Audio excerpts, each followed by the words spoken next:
from the vault, high atop the pastoral center of the Diocese of Camden, you're listening to Talking Catholic. Hello, everyone, and welcome to Talking Catholic, the podcast where we dive into the stories, people, and ministry that make our Catholic community thrive. I am Marianela Núñez, and I'm excited to be joined here with my co-host, Mike Bress, as we bring to you another insightful conversation. How are you, Mike? I'm doing well, Marianela. I loved that intro. Do you think Mike's going to have to change the podcast masthead with that? Because that was pretty great. I don't know. And I hope he likes it, and my assistant helped me out, Your assistant? Yeah. First name, Chat. Last name GPT. That's great. I love it. I think it sounds great. We'll have to change our whole setup. That was great. So this is a kind of a first, I think, for you and I. Not a first podcast, obviously. We've done a lot in the vault together and online, but we are actually on location. Yeah. Which is exciting. So this is our first time we got the setup right. We hit the record button. So I think we're off and running, which is great. And we are in a beautiful location in one of our favorite places as we go visit around the diocese. When I'm here and you're here, we're talking about what? Everything. Schools, mainly, of course, Catholic education. And so, in today's episode, we're going to be focusing on, I would say, some of the unsung heroes of Catholic schools. I like that. Yeah, I think so. And I think it comes off of, we should say, at the time of this record, we are coming off of a very busy schedule over the last couple of weeks. And one of those things is part of the topic we're going to be talking about today. But you and I have been in a lot of meetings. March has been so, and we still have a couple more coming up. We're not done. I know our administrative assistant in our Catholic schools office is, going crazy with all of this coordination of events that we're having in our office recently. So thank you, Lisa. Yeah, and rightly so, although we won't let the copyright infringement stand in the way, but she has called it March Madness in our office, which it's a good marketing tool. I was going to say it starts officially today. With it had some play-in games last night, but it'll be the true madness will start now. But ours started, I think, March 1st. Exactly, and not only that, and we are in the middle of Lent. We just celebrated the second Sunday of Lent this Sunday, and both you and I were able to participate in Bishop Sullivan retirement mass, and what a wonderful celebration of his ministry. It was wonderful. I think it has been said on this podcast numerous times, not just by you and I, but by all the hosts, of what a wonderful homilist Bishop Sullivan is. And I thought he absolutely nailed that one, using the gospel reading of the day to open the door to thank everyone in the diocese, employees, parishioners, parish staff, his own staff. It was just a beautiful thing. And so many people were so happy with him. I was helping with some of the live streaming and record, so I missed sort of the outside stuff, but I thought it was wonderful to see all of the priests out there clapping for him and just the smile on his face. And then 24 hours later, we were officially welcoming Bishop Williams as the 9th bishop. Welcome, Bishop Williams. We should have him on the show at some point. Yeah, Mike? I mean, I'm sure he's. Yeah. Oh, I think that's probably on the calendar on their end. Hopefully, we get a chance to talk to him as well. But it's been a wonderful week, and in the middle of that, we've had professional development meetings with our principals, and we have. We're busy. Yeah, at the time of this record, we're getting ready for the high school, our first in a long time, but for me, first ever diocesan regional high school fair, which is exciting. Yeah, you've done a great job with that. And if you haven't heard of it, please go to our website and make sure you still have time to sign up. Well, I think by the time this one comes out, it'll happen, because it's tomorrow and Saturday at the time of the record. So I think this comes out Monday, like it would, we will tell you that it was awesome. And so many people were there, and everyone's coming to our high school. Amen. So I think we should get to our guests, because I think that's part of our busy time, was also having a meeting with the people we work most with, which is our advancement and enrollment folks. So do you want to tell us who we have today? Yeah, so I just, want to get started by saying, today's episode, it's all about the vital role of Catholic school advancement directors. These are, as I said previously, the unsung heroes working behind the scenes to ensure our schools remain strong, vibrant, and accessible to families. So these dedicated professionals are key to building enrollment, fostering community support, and helping Catholic schools fulfill their mission of forming students in faith, academics, and service. So joining us today is someone who knows this work inside and out. Her name is Marcie Voight, who is serving as an advancement director for the past 16 years at Guardian Angels Regional School in Gippsland and now Swedesboro, which we're going to be talking a little bit today about the change of locations and all that. So throughout her time here at Guardian Angels, because we are recording at the school, Angels, yes, she has played definitely a crucial role in strengthening her school's presence in the community, building relationships with families, and ensuring that Guardian Angels continues to thrive. So we are excited to hear about your experiences, Marcie. Welcome to Talking Catholic. Thank you for having me. So I don't know how you're going to outdo that intro. Because, although it's all true, that was pretty stellar. So we're going to just cut that and send it to Sister Jerry Lynn. So you say, this is my job performance in a nutshell. Yeah, in a nutshell. So that's what I do. I will say this is probably, for me, going to be the easiest record in terms of timing, because I know for Marcie and I, we have conversations all the time, and they go in several different directions, which this will probably go. But also, I think you just have a great insight on your role. You've had it for a long time, and I think one of the things we want to sort of relate to or bring up, and what you did such a wonderful job recently, was the presentation you did for your fellow advancement directors at our last meeting, just kind of putting things in a nutshell. And I think one of the things that we determined, and I'd love for you to elaborate on this as sort of the start, but is that so many real and fictitious, we'll call it, or hats that you have to wear. So talk to us a little bit about that. I mean, what you really introduced it well in the presentation, but sort of tell our listeners the role in a nutshell of an advancement director and all of those hats that you do indeed wear all the time. Sure. So again, thank you for having me. This is awesome. So as the advancement director, hats is the easiest way to describe the different roles that we play, because you change your hats probably about 8 to 10 times a day, depending on what we're doing.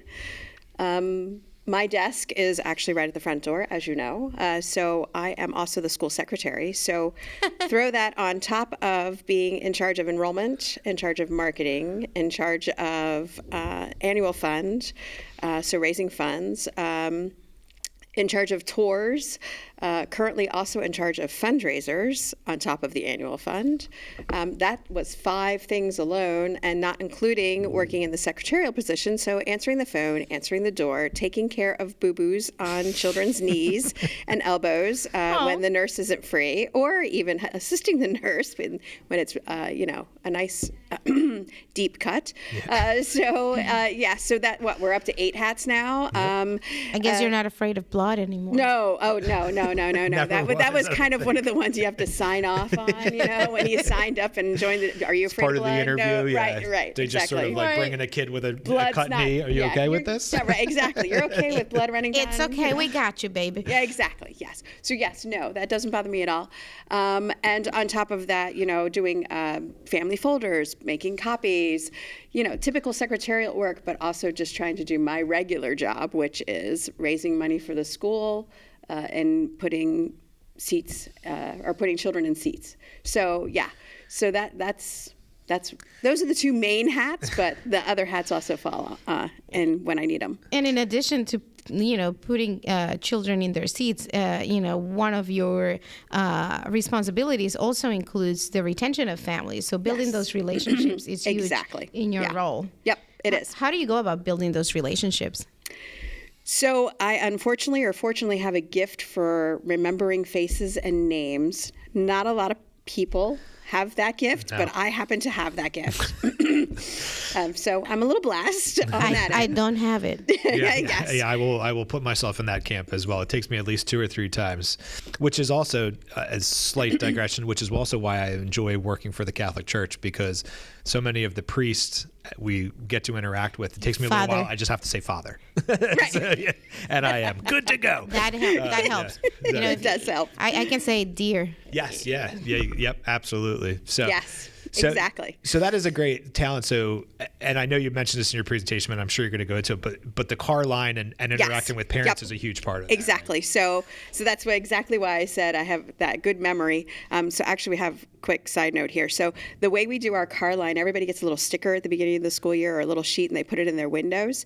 And usually by week 2, we have memorized the car, and we can look in and see who the driver is. So as the parents are pulling in, that's how we do car line so fast here. Wow. We can dismiss around 100 students. I think that's about the number, depending on the day, because of pre-K. We can dismiss those people in 10 minutes. Wow. And it's all because we memorize. The teachers here, we do the same thing. We work together. But yes, car line. So I greet all of the parents in the evening or in the afternoons when everybody's finishing up. And I make it a point to attend as many events as possible so that I can interact with parents. And I also try to reach out to parents who I don't typically see. So parents who have been here 2, 3, 4 years, I know them very well. Mm-hmm. Parents who are maybe newer to the community, my goal and, my focus is to reach out to those people and visit with them when they come to an event.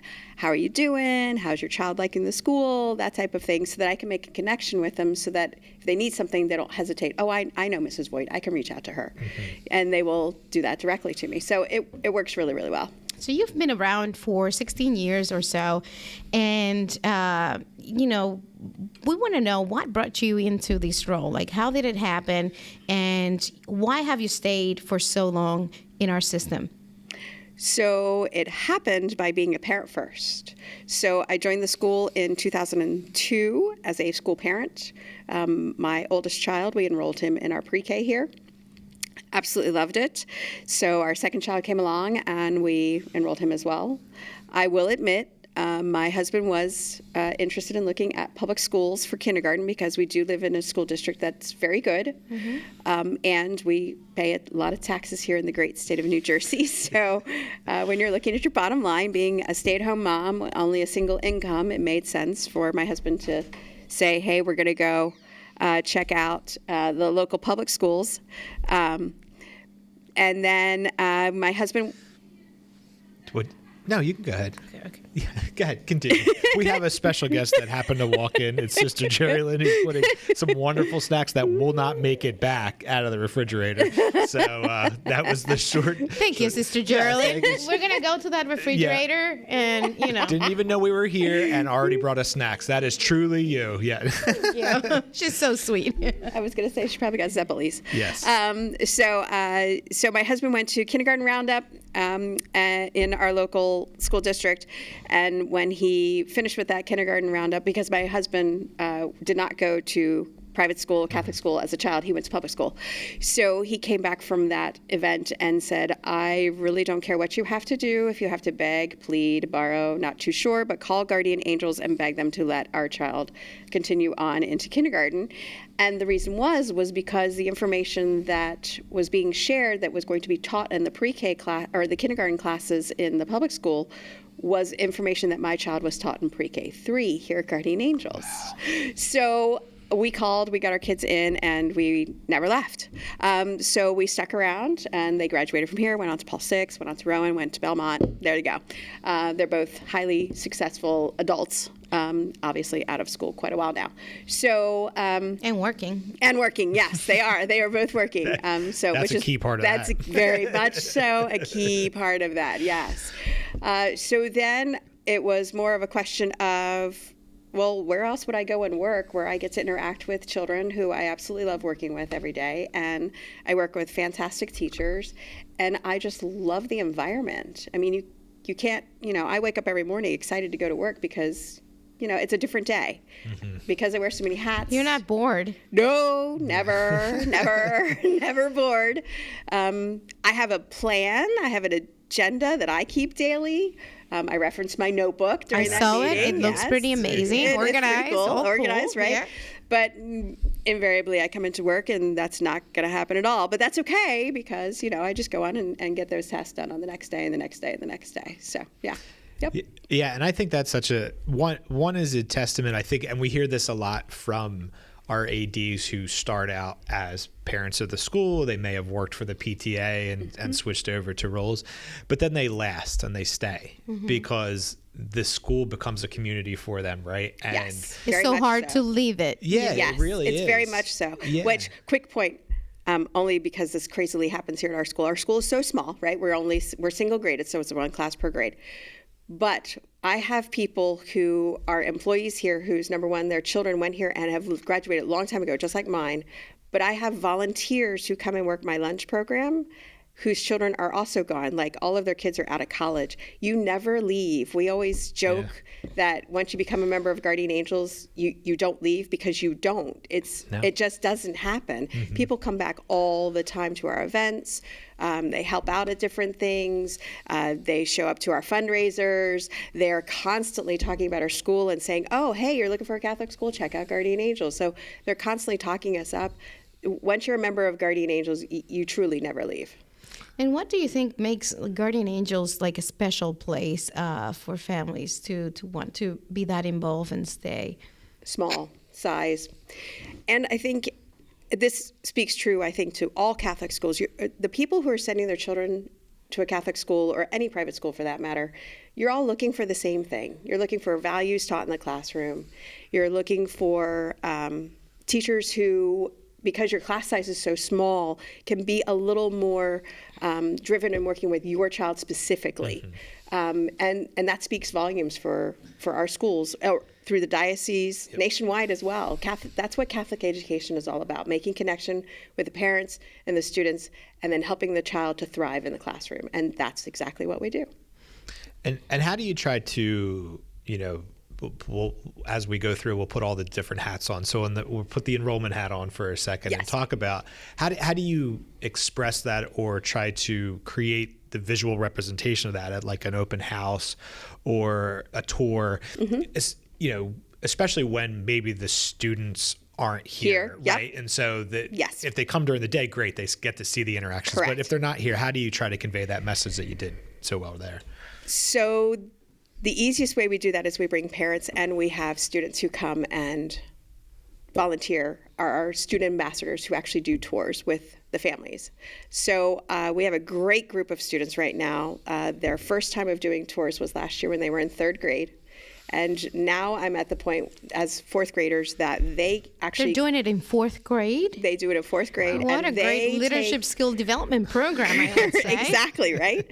So they actually will take groups of families and walk around, and they will ask the children that come with these parents questions and show them specific things that they do in their classrooms. So it speaks volumes when you have children in 4th grade who are giving tours. We have other older students as well, but we have this really core group of 4th grade parents and students who really like to talk about our school and showcase all the great things we do. So these parents are there, and then parents feel that they can, incoming parents can ask them questions, and then the students are there, so they're getting a student perspective, and it just works. It works for our school community. Yeah, that's a great point. My son just did it for St. Margaret's a couple of times now for their open houses where he goes to school, and they actually said that he came home one day and he's like, we got them. The family I toured around are coming, and he was very excited. But they actually noted. Little advancement director there. I'm trying. Weatherman advancement director will work on it.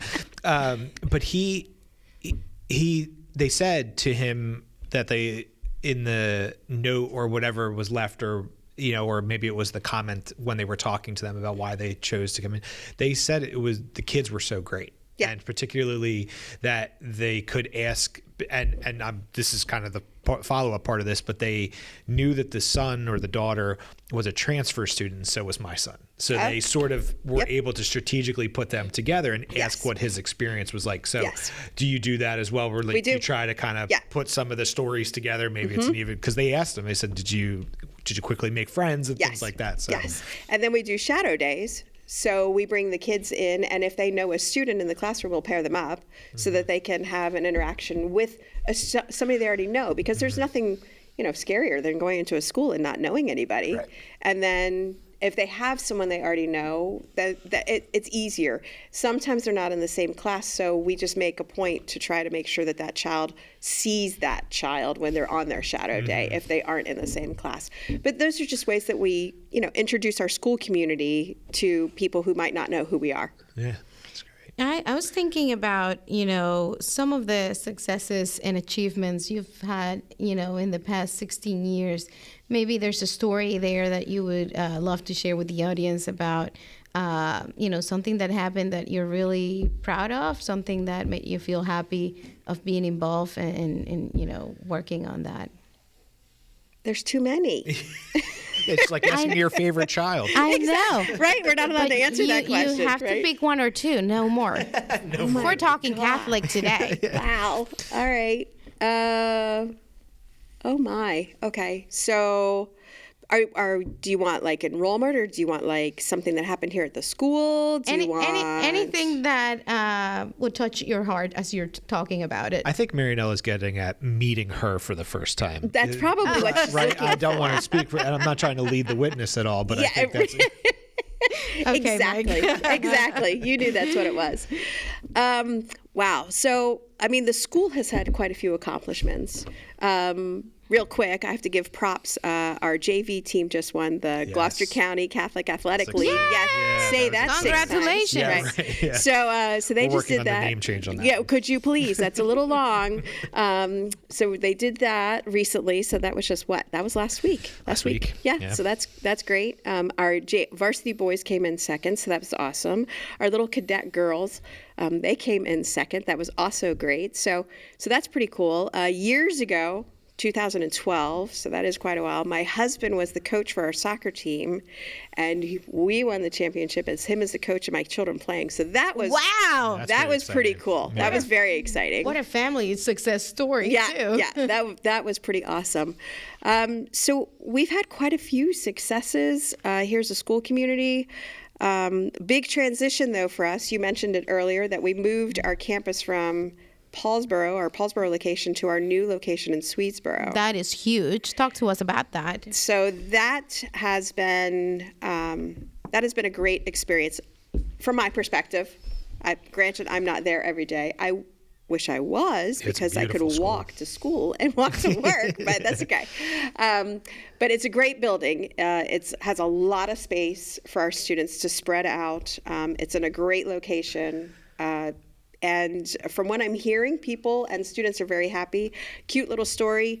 Our school has been a double campus school forever, ever since. So we opened our doors 2001, and then we transitioned to a 2-campus school once we outgrew our space in Gibbstown. We didn't have anywhere else to go. So we reopened St. John's.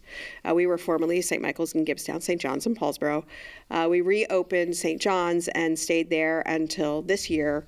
And then we made the move to Swedesboro. And the main reason for doing that was we weren't getting a lot of traction in enrollment in the Paulsboro area. We weren't getting many new families and new students. Yet we were getting a lot more families and students from Swedesboro, Woolwich, Logan Township, East Greenwich, and even into Salem County, which, as we all know, there is no longer. And we don't have a school there. Exactly. We no longer have a Catholic school in elementary or high school in Salem County. So many of those families, either, depending on where they live, they may cross into Delaware because it's closer, or they were starting to look our direction, and so we are gaining more and more families from there. So it made sense for our school community to move a little further south. So we moved to Swedesboro, and it's been a lot of fun. Like I said, the kids have really enjoyed it. One of the comments was, "I really feel like I'm in middle school because now we have stairs." So our school in Paulsboro was one floor. They're ready for the high school stair situation. So we just thought it was kind of the little funny. things. Exactly. We just thought that was comical that they associated stairs in a school with middle school and high school. Just something like a step up, right? Literally a step up. Yeah, literally. So, yeah. So we thought that was cute that's how the kids were talking about their new school building. Yeah. So, and we were blessed. Bishop Sullivan came down and opened our school for us for this school year and blessed the school. And it was just great to see the school community come out and as well as local community. So the local community of Swedesboro is very excited that the school community is there because it brings more people that may not know about that part of. And right on that Main Street area, right? Right. Yeah. Might not, realize that part of Gloucester County exists. Yeah. Now they do. So it's been great for our school community. And people are really excited. Yeah, and you can go back. I know we did an article on it, on the opening on the Catholic Star Herald, so definitely look back on that experience, because one of the things I really enjoyed about being sort of a part of the process in the way that I was getting to see that transformation, because it is that building is a very classic Catholic school. Mm-hmm. Multiple floors, brick building. It's beautiful. They did a great job with like refreshing that building and making it ready for the kids to come back in, and large ceilings and gorgeous windows. Gorgeous windows. And the thing that got me, and it's like it goes to the little things that Marianela just said. They had the old school closets where there was the door for the closet and the door for the classroom, which is what I had. Are they full of book bags? They are. Such a fun, change. But that's, and I think, you've told us the story, but I think the necessity for the change and the community embracing that change was part of that success for you, right? Not just, the physical, great, we were able to get the building open on time, but also, hey, everybody enjoyed it. And I think if we're correct, you actually did so well, your enrollment numbers went up during the transition got stronger. They stayed the same, and then they have actually increased during the school year. So we added, one of the new things with that school opening was we moved one of our pre-K classes. Both of them used to be in Gibbstown, but we've moved one to Swedesboro. Mm-hmm. And we started with a smaller group there, but throughout the school year, it has actually increased. So we've gained new students during the school year. Yeah. Which we may or may not have gained if we were in Gibbstown. We can't know 100%. But all of the families that have come to us that are new to pre-K are from the Mullica Hills, Swedesboro, Woolwich area. So we are assuming that our information, seeing our signs on the street and us being there is what's helped that. Makes a big part of it. Yep. That is amazing. And, I think we do those kinds of changes with, of course, our families in mind. Like, we want to make sure that, we are here for the long run and that we provide the services that they need. And, I think it was a great move for the school to do that big transition, because it was a great undertaking. It was huge. Yes. And you were an integral part of that. What role did you play? Can you tell our audience, what did you do to make that happen? What was your role in it? So Sister Jerry Lynn and myself were invited to a few parish council meetings to discuss the data from our enrollment forms, to kind of tell them and give them guidance on, where we thought the school could go. And then from there, once the information was presented to the diocese and the diocese got back to Father Kennedy, our pastor, then it was all hands on deck. Guess what? This is happening. We found out, if I remember correctly, in, I want to say, January of last year, that we were basically given the deadline of, by the way, we want you to open in September. Yeah. That's a little scary. So you got 9 months. I remember Marcie's face in that process. She's like, okay, right? So I was integral in those parts in some of the planning in the beginning. And then when it came time for the actual opening of the facility, I helped organize the ribbon cutting ceremony. And I also actually over the summer was known to be painting in the building. There's another hat. So whatever was needed when it came to actually helping physically get the building open, as well as advertising the building, those types of things. Communication's a big part of that as well, because not only, and I think it speaks to both parts. Transition there, Mike. Well, thank you.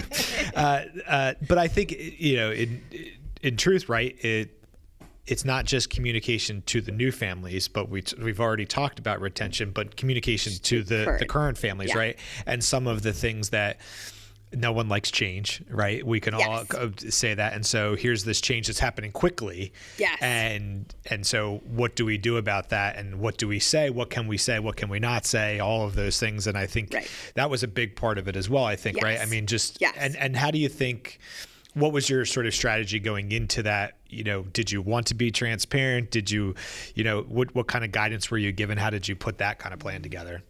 So the diocese gave us guidelines. Sister Jerry Lynn had all of that information, and then it was being transparent. It was sharing the information that we knew. Have we had a few hiccups? Yes. Those hiccups mainly were due to space that we were told would be available in a certain size by the time we got in and construction started working, which this is for everyone that's ever done any type of construction on an older property, because the building is extremely old.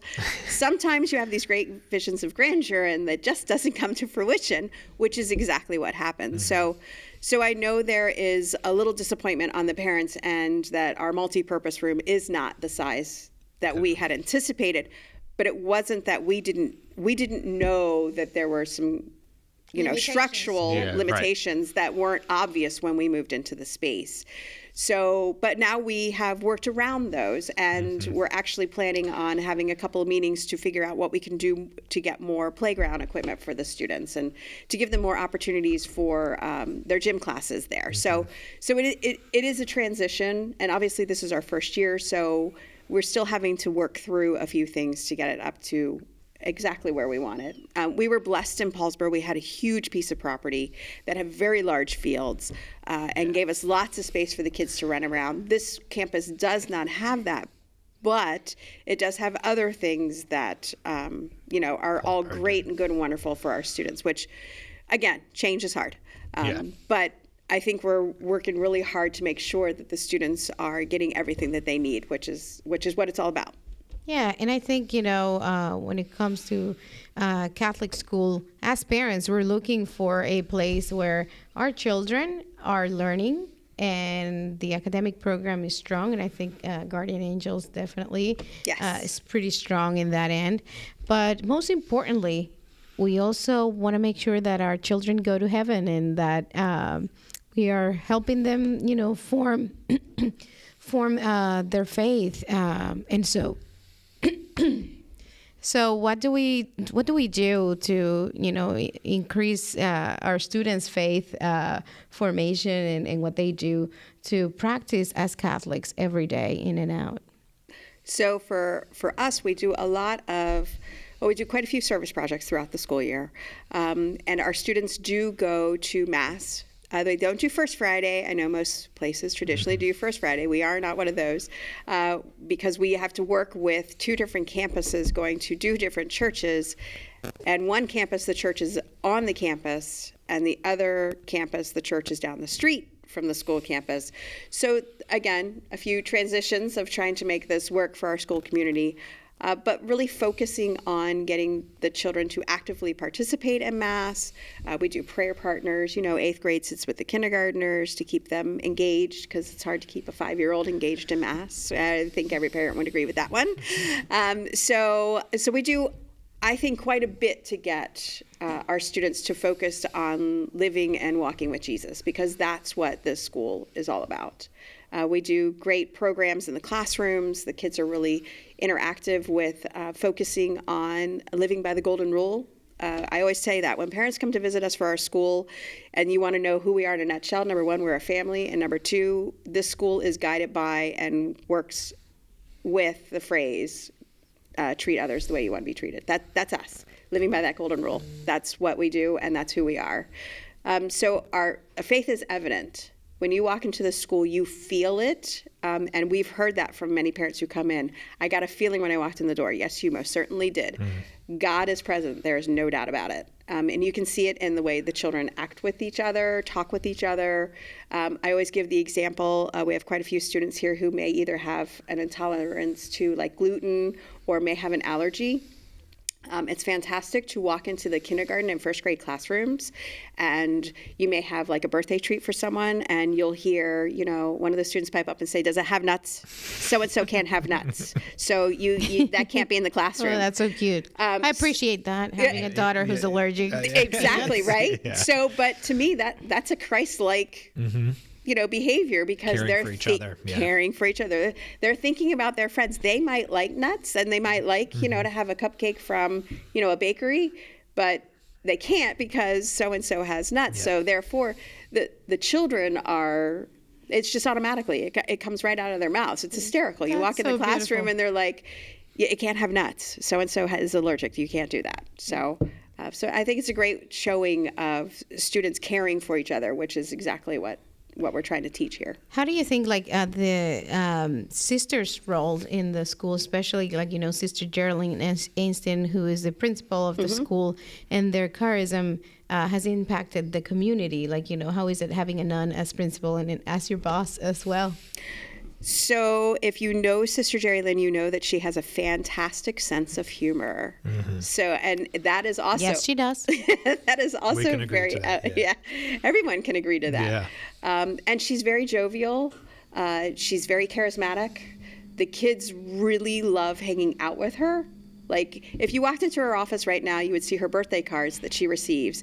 And every student loves to make her a card, and then she hangs them up. So those kids feel a touch from her. So when they see her, she sees them. They know that she's someone that they can approach, if that makes sense. Yep. She's very approachable for a child. Now, please understand, don't do something wrong, because then you're going to see the other side of Sister Jerry Lynn. But for the most part, our students are used to seeing the happy-go-lucky, jovial person who runs a school the way you would expect. With joy. Right, but exactly. She has the joy aspect. So parents easily can see that when they come in to visit us, but students definitely can feed off of that. She makes the school a fun place to go to school.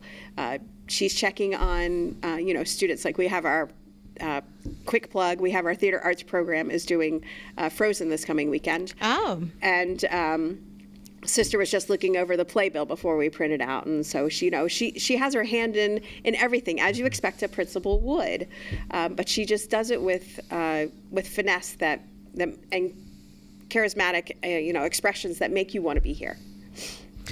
Yeah, and I mean, again, we can both attest to that, being that we've interacted with Sister Jerry Lynn so much and so often, and she's so welcoming. And I do think she's that amazing. Plays a role in it's funny, I think, I went to Catholic school and I had a principal who was a religious sister and felt that same way. You didn't want to cross Sister Celeste, but when she liked you, and you were golden. You were great, and it was wonderful, and she did care for all of the children, right? And even the ones that were tougher, we'll call it. They weren't bad, they were just tougher, right? I know. And I think Sister brings that, and I think that's an element that having this conversation just the other night at dinner, my wife was asking me, how many religious sisters do you still have in the schools? And we're fortunate that we have a few in the principal role, but also just interacting throughout, right? Religion, just in part of the service. Yeah. Guardian Angels, is blessed to still have a principal that is a religious sister, because that is not as common these days, where we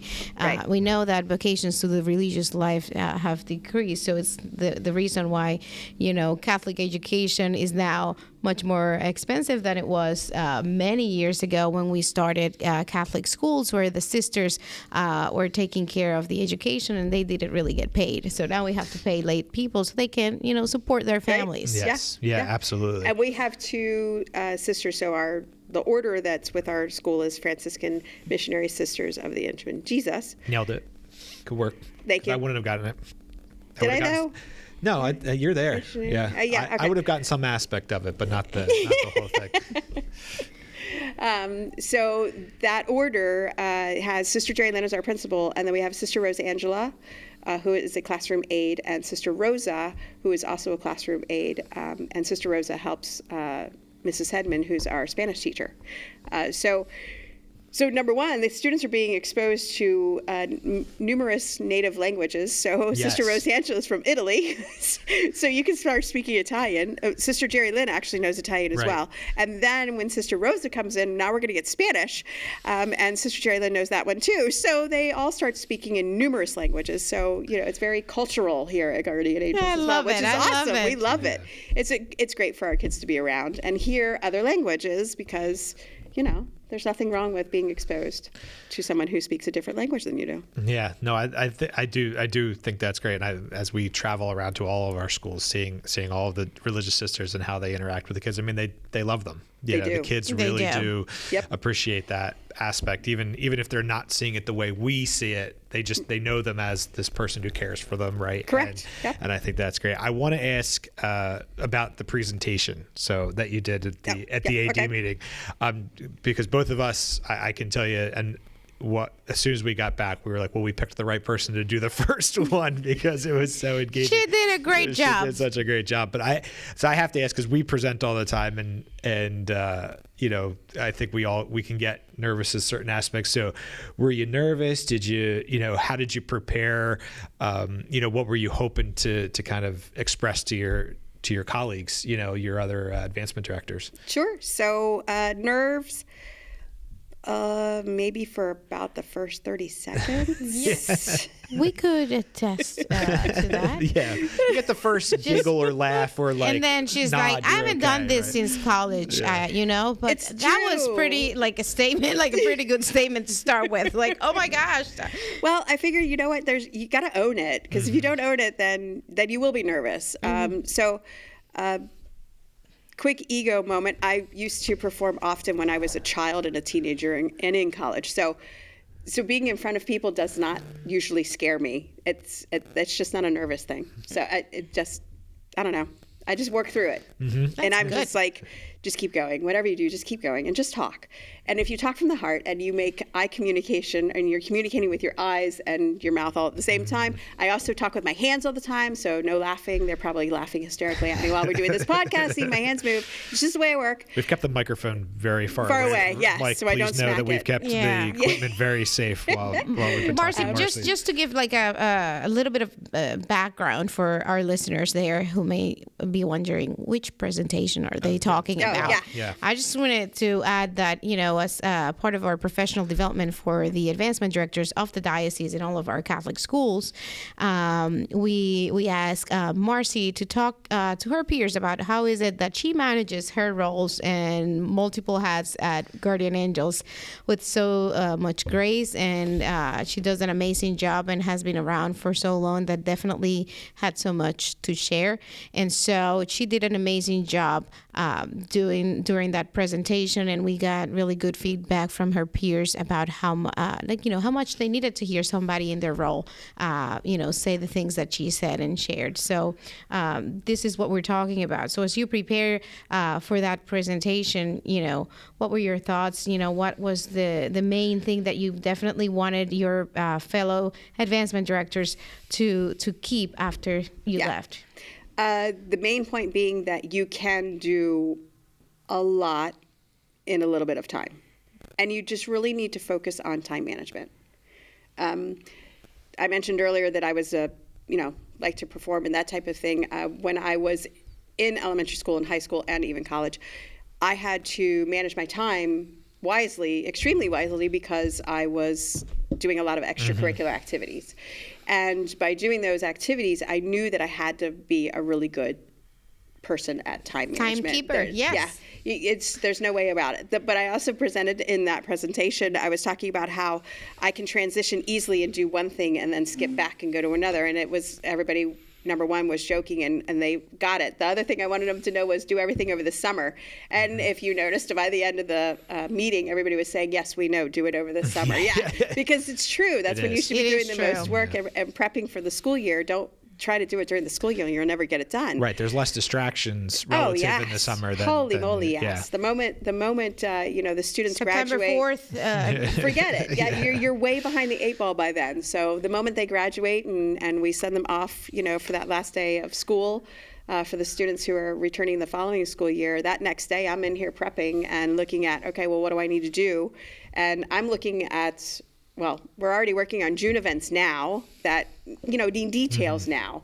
But that plan was set back in, July. So that's working on your time management. Truly, that is the biggest obstacle, I think, that people in this position have to face. Many of our schools are one-people shows.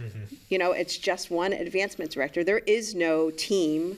Right. There is no advancement team is Marcie. Exactly. So, and interestingly enough, because many of us follow other podcasts and other programs, and all of them, when they do surveys, people around the country, how many people work in the advancement office? One.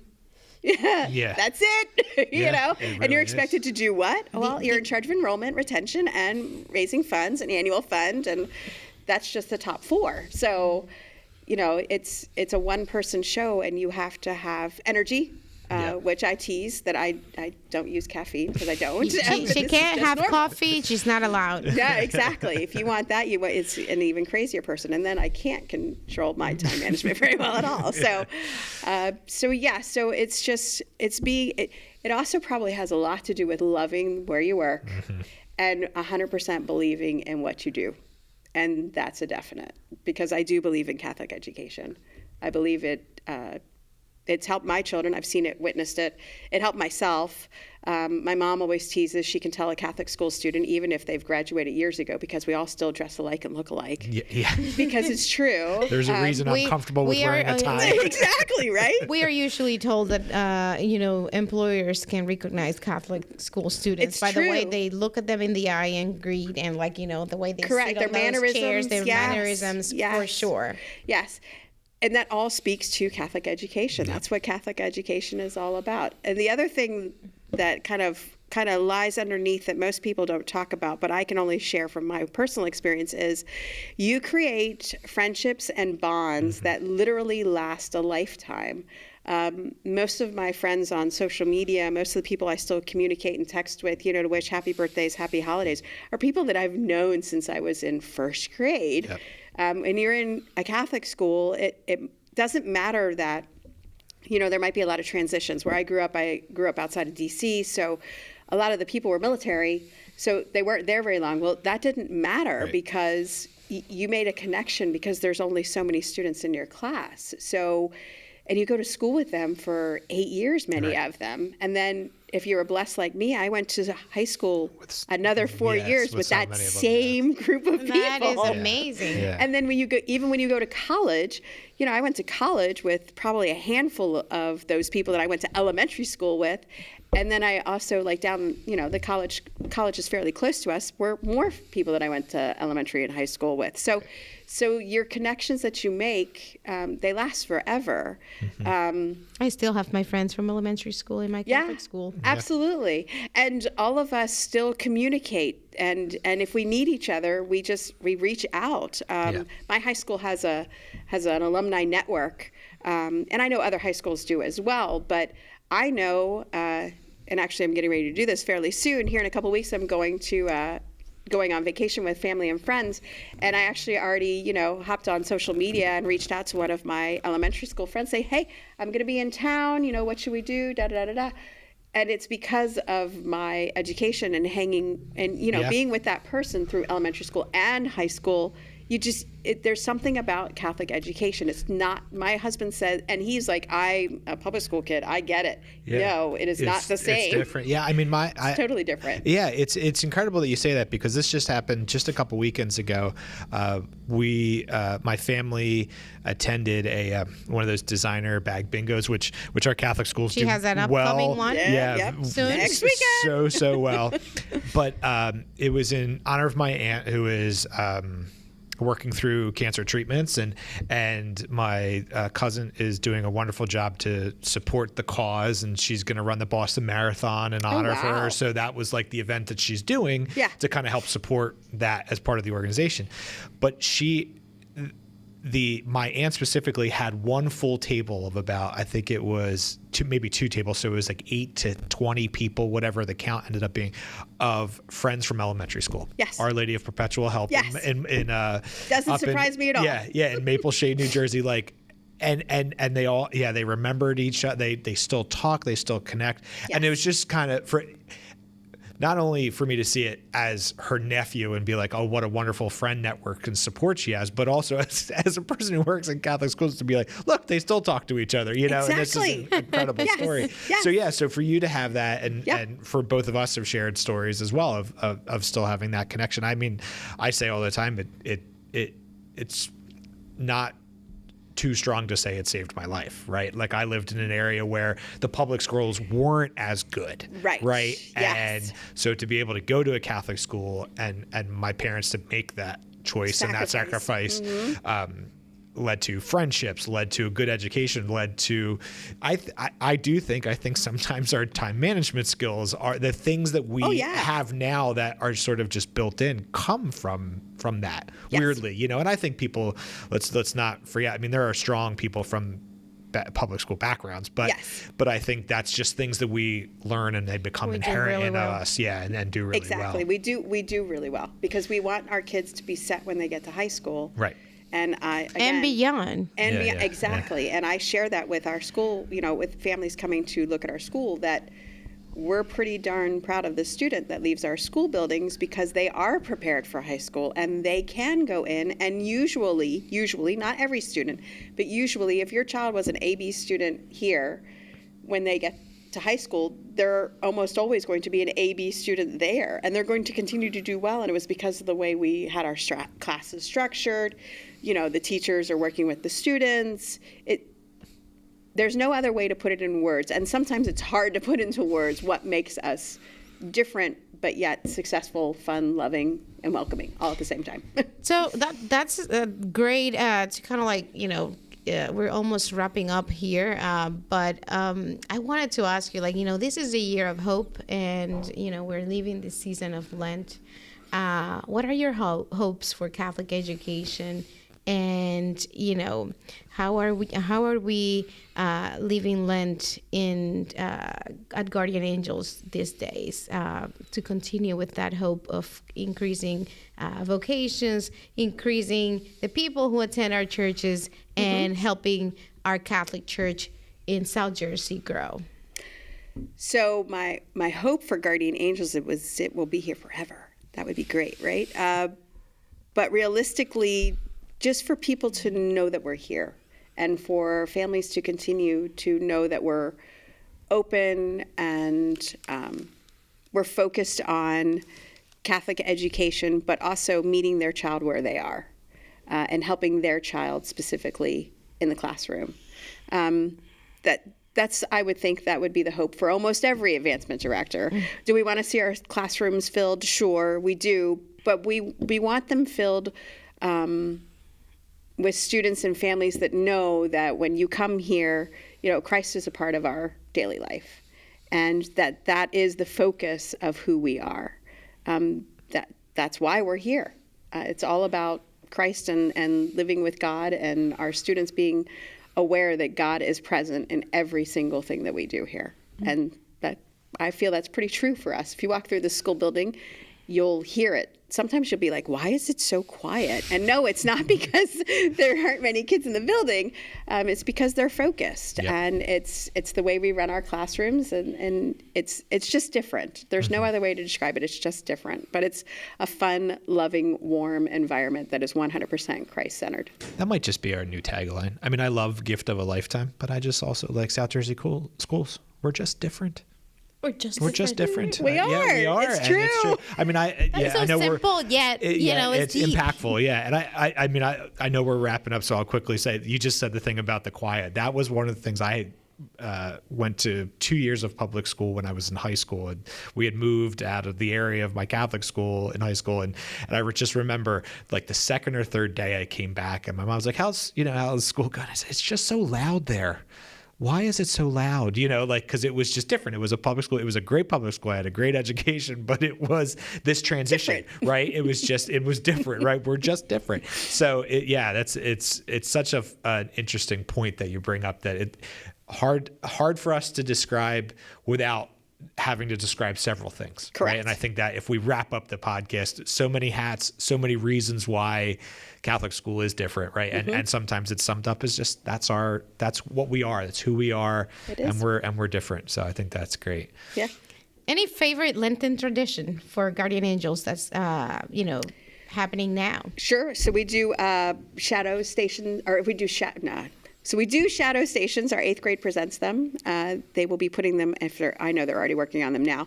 We put out a video, so you can check our social media. It will be on our on that social media soon, really close to the week of Easter, Holy Week. The other thing they do is they do stations of the cross on Fridays. So the students go there and go through the stations with the parish members. So it's not just the school community, it's the parish community as well, coming together to do stations on Fridays. So those are probably the main two things we do. And if we were going to wrap it up here with a final thought from Marcie, anything that the audience may not know about you, and I know the audience doesn't know a lot about you, but anything that people who work around you don't know about Marcie that you want to share? Wait for putting me on the spot. All right, so I have no idea.